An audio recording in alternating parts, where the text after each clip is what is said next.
All right, last night's virtual Democratic convention was certainly the most unconventional convention in modern history. So let's get into the winners and the losers and bring in our company to break it all down, maybe even prognosticate about what's going to happen tonight. With us today, Democratic strategist Nicole Brener Schmitz and national affairs columnist for National Review and Newsmax contributor John Fund. Welcome, guys. Pleasure. To be here. All right, I want to do a little bit of a lightning round. Okay, so let's just see how quick we can do this. Um, Rate for me, grade the night A to F on how you think it went. Nicole, start with you. How did it go overall, A to F? I think it was a B. I think that the Democrats are getting used to having a virtual. I think you do miss out a little bit on that excitement from the crowd, but I thought it went really well and it was able to excite a lot of the base. Okay, John, give me a grade.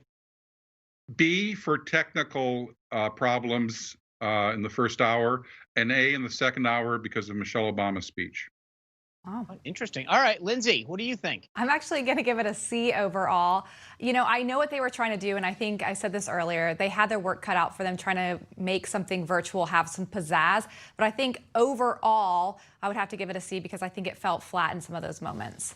How about you, Sean? I think Michelle Obama stood out, but it was like if you were watching on the East Coast, you had to stay up late to watch it. I don't think it grabbed you. I think that you had to really want to see Michelle Obama, but I think up until then, I think Nicole's got a good point. They were first, so I get it. We're in a new world. They were first, and this put the Republicans better sit back because I always, as I've mentioned in the show, the Democrats have a lot of the talent in the Hollywood and the production side, and this clearly is not going to be easy to pull off. All right, let's go. Next question. Who was the best speaker of the night? I think I know the answer, but let's go through this anyway. Nicole, tell us who you think it was. I think it was Michelle Obama. I mean, there's no Yeah. doubt she was the best speech of the evening and was able to connect, I think, with the voters that Democrats are aiming for. John, do you agree? Yes, but you could really tell it was taped several days ago because in the entire speech of nearly 20 minutes, she never mentioned that Kamala Harris was Joe Biden's running mate. So that was an obvious misstep. It was. I hope. I literally, until it was over, I don't think I fully appreciated that it was taped because I'm sitting there thinking to myself, how do you not bring up Kamala Harris? How do you not bring up these post office issues that the Democrats have been doing? I think that was a huge missed opportunity. I agree it was the best speech, but I don't understand if it was that big of a deal and it was going to be that important, why you taped it as far back as you did. Lindsay, your thoughts? Yeah, I thought John Kasich was the best. No, I'm just kidding. I agree.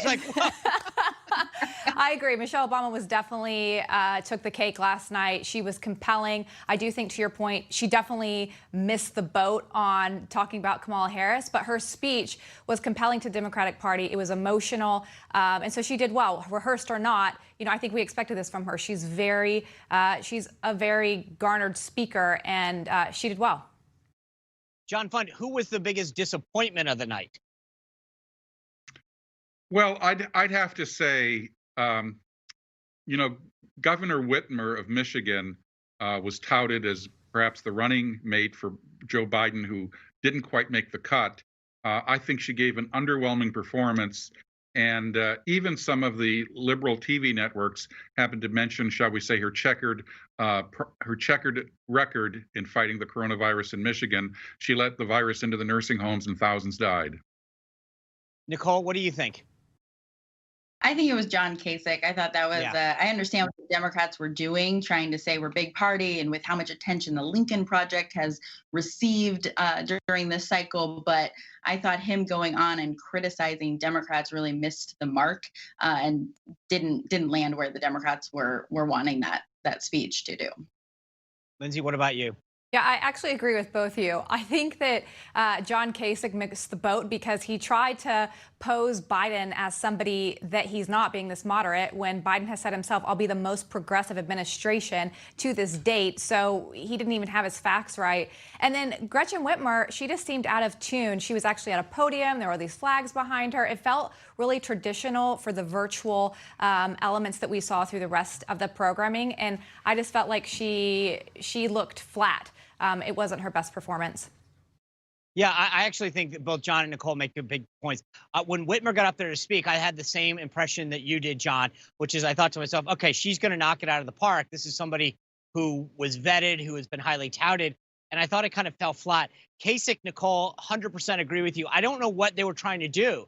It was sort of like he wanted to get up there and say, Biden's my friend, but he's not really that extreme, which is not the message. I think I don't know what they were trying to get from him last night, but I think John Kasich literally tried to thread the needle and splat right in the middle. Like he I don't know who he was going for, and I don't know what they were trying to achieve, but it fell flat. And I think that they were so enamored with having a former presidential Republican candidate speak, and a spat ensued between him and AOC, which was not helpful in terms of the unity message. Nicole, let me flip it on you for a second. Is there anyone who stood out that you had, wow, I wish we had heard more from them, or that person really did well last night? I thought that watching a lot of the real people, I think that's been the most impressive aspect of this, is having non-Democratic Party celebrities be the focus. When we go to conventions, it really gets dominated by some of what we'll see tonight, the Leader Schumer and folks. And I thought they did a good job having there be real stories and American people as a real part of the series. John, what do you think? Well, you had 3 Republican women speak out for Joe Biden, a former governor, a former congresswoman, and in congressional leadership, and a former CEO of a major company, Hewlett Packard. I think they got 25 seconds each. That's almost an insult. John Kasich hogged all the time for the Republicans. Totally agree. I think that they would have been much more compelling than Kasich. I think, as I said, they got enamored with Kasich, but the 3 of them would have done a much better job, and that was a huge missed opportunity. Lindsay, your thoughts? You know, this might be controversial, but I know they had Eva Longoria, but I was surprised we didn't see more presence from speakers who were Latino. And even if you look at the lineup for the rest of the week, there's only about 3 Latino speakers. So I wish we would have seen more of that. I know that there was a lot of African-American representation, which is awesome, but I feel like the Democratic Party really missed the boat on that, and you didn't see a lot of representation in speakers last night. They did have Senator Masto speak, but again, it was limited. It was interesting that that was the focus when they obviously got a big bump out of Kamala Harris with the African-American community, and you would have thought that you could have tipped your hand. Who knows? We'll see what we get tonight. Nicole, what should we be looking for tonight? What's the one thing or the one speaker that we want to look for tonight, or that you're looking forward to seeing? I'm looking forward to seeing Dr. Biden. I think that this is really her first big introduction to the American public, and they're going to be meeting the person who wants to be the first lady of the United States. So I think that's an important message. And I think it will always be interesting to see what former President Clinton, how long he speaks, if it's, and how centrist that message is, as we're having this debate about where the campaign is leaning. John, what are you looking for tonight? Well, Bill Clinton is the powerhouse hitter for the Democrats rhetorically. Even though in his 70s, he is folksy, he is entertaining, he is spirited. In fact, I hate to say this, but after he finishes, I'll predict there are a lot of delegates who are saying, too bad for that amendment that we couldn't nominate him again. Nicole, let me ask you this. Their Daily Mail came out with some photos today of Bill Clinton tying him to Jeffrey Epstein and that whole scandal.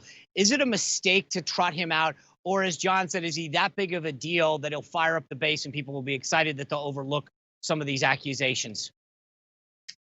I think he'll fire up the base. I think the Democrats do love Bill Clinton. He's always had success in speaking to us. It's like he said, he's folksy, he connects with people.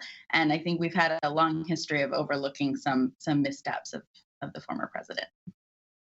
Interesting. Lindsay, who are you looking for tonight? I'm going to agree with Nicole on Jill Biden. We haven't seen a lot of her, so I think this is her opportunity to show the people what the First Lady would look like. So I think she'll be the big talker.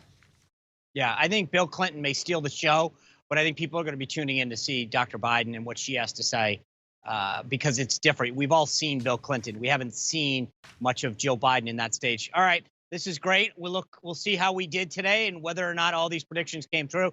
Look forward to touching base with you guys soon again to see how we did. Thank you for being here. Thanks, guys. All right, guys. Grant Stinchfield will be here next to tell us about his brand new show. It debuts tonight. Stay with us.